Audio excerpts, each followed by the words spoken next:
Jagudev, it seems that sadhana, along with other practices, creates an ethical foundation that can truly reshape leadership. Could you also discuss how the practice of Sanyam sadhana of level 1 and level 2 of self discipline and self control of the senses could have helped the characters like Frank and Claire Underwood avoid some of their more destructive behaviors?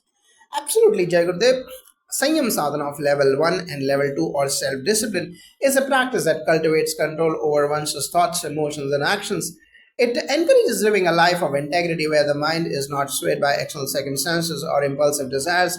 For Frank and Claire Underwood, who often act based on self interest and emotional triggers, the practice of self discipline would have been a powerful tool to bring them back to their center, preventing rash decisions and destructive behavior. For instance, Sanyam sadhana of level 1 and level 2 helps in managing the impulses of the mind, which often lead to emotional decisions. Characters like Frank, who are constantly dealing with the highs and lows of political maneuvering, often act out of reactive emotions like anger, jealousy, or fear. Sanyam sadhana provides tools to regulate these emotions, allowing leaders to make decisions rooted in wisdom and equanimity. When practiced regularly, Sanyam sadhana also helps in maintaining a deeper connection to one's purpose and values. Frank, for example, might have been able to make better choices if he had taken a moment to reflect on his true motivations and the long term impact of his actions. Sanyam sadhana would have helped him cultivate a balanced perspective where power is used responsibly and compassionately rather than for ego or personal gain.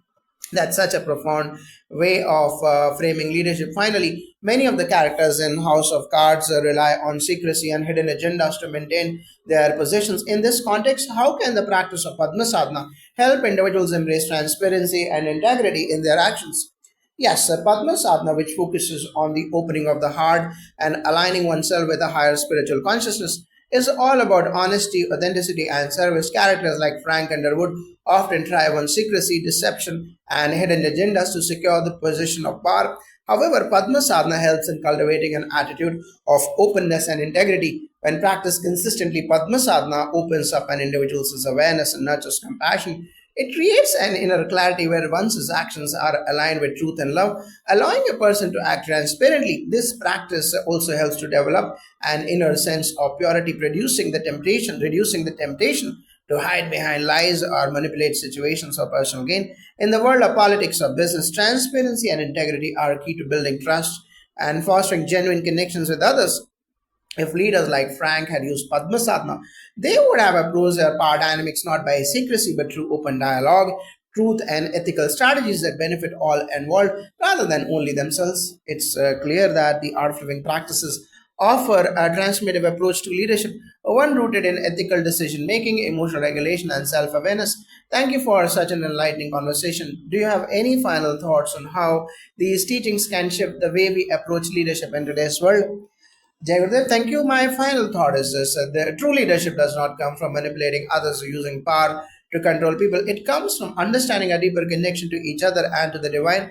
His Holiness Gurudev Shri Shri Ravi Shankar Ji's teachings offer a way to transcend the ego, cultivate compassion, and act with clarity and integrity. In today's world, where leadership is often defined by power struggles and cutthroat tactics, embracing these practices can help create a new paradigm of leadership based on service, love, and wisdom.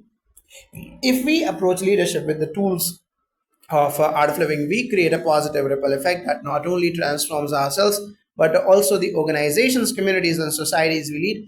It's about leading with compassion, inspiring others, and making decisions that benefit the greater good. This is the kind of leadership the world needs today. A beautiful and powerful message to end on. Thank you once again for joining us and sharing your wisdom. It's been truly insightful. Thank you for this opportunity. May we all lead with love, clarity, and wisdom in all our endeavors. Good day.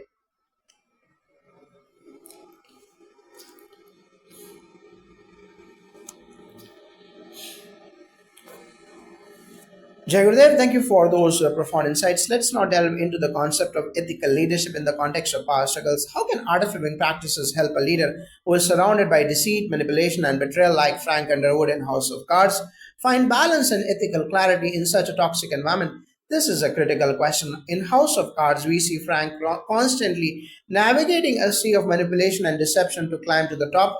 The environment he is in is one that thrives on dishonesty and personal gain. However, art of living practices offer a completely different lens to look at leadership and success. Ethical leadership grounded in integrity and service to the greater good starts from within. One of the most powerful practices for maintaining ethical clarity in such a situation is Sudarshan Kriya, a technique that helps release stress and negative emotions. When we practice Sudarshan Kriya, we let go of anxiety, fear, and anger, the very emotions that often drive people to engage in unethical behavior. In Frank's case, his motivations are largely driven by fear and desire to hold on to power at any cost. If he had practiced Sudarshan Kriya, he could have liberated himself from these inner fears, gaining the clarity and emotional balance needed to make ethical decisions. Additionally, the practice of Sanyam Sadhana of level 1 and level 2, which is centered around self discipline, is vital in environments of deceit. Sanyam Sadhana trains the mind to avoid impulsive actions and encourages thoughtful, deliberate decision making. This practice helps prevent one from succumbing to the temptations of dishonesty or manipulation. For leaders like Frank, who rely on quick and often morally great decisions, Sanyam Sadhana offers a method to pause, reflect, and choose actions that align with higher values. It seems like the key to ethical leadership lies in the cultivation of inner strength and clarity. But what about situations where leaders face immense opposition, intense opposition, or outright betrayal, like Claire Underwood experiences in the series? How do art of living practices help in responding to betrayal and betrayals as emotional tool on leadership? Betrayal is a deeply painful experience, especially for someone in a leadership role where trust and loyalty are essential. Claire Underwood faces betrayal in various forms, both from external enemies and even within her own circle. The emotional toll of such betrayal can lead to anger, resentment, and even a sense of hopelessness. However, art of living practices offer tools to navigate this emotional upheaval and emerge stronger. One of the most transformative practices is in this regard is pranayama or controlled breathing techniques. Pranayama helps regulate the nervous system, bringing calmness and equanimity during moments of intense emotional stress. For a Claire, engaging in regular pranayama would have allowed her to process the emotional pain of betrayal in a healthy way rather than acting out of frustration or vengeance. Another valuable practice is Sudarshan Kriya, which is particularly helpful for letting go of deep seated emotional pain. Sudarshan Kriya releases accumulated stress and negative emotions, allowing one to heal and regain emotional balance. In the case of betrayal, this technique could have helped Claire release the anger and hurt, allowing her to respond from a place of inner strength rather than reacting from the wounds inflicted by betrayal. Furthermore, Upanayanam, the sacred ceremony of initiation into higher knowledge, helps a person cultivate a deeper connection with their spiritual self. This connection becomes a powerful tool in moments of emotional turmoil. It offers a strength to see beyond personal pain and to respond to challenging situations with wisdom and compassion. In the case of betrayal, this connection can allow a leader to act with dignity rather than becoming mired in retaliation or destructive emotional responses. I am especially moved by how these practices foster a sense of resilience and emotional intelligence. Now, in House of Cards, we also see many characters who operate with a sense of fear based leadership. Frank's paranoia and the manipulation tactics he uses are rooted in fear. How can art of living practices like Shakti Kriya and Gayatri Japa help leaders move away from fear based leadership into a more balanced, visionary approach? Fear based leadership is a recurring theme in House of Cards, where Frank operates from a constant state of anxiety and mistrust. Fear clouds judgment and often leads to rash decisions, as seen throughout the series.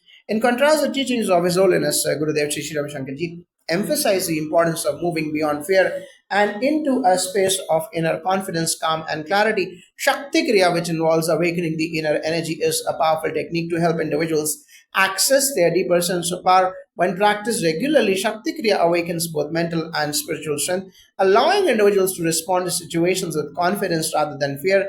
This inner power doesn't come from external control or manipulation, but from a deep sense of self awareness and spiritual alignment.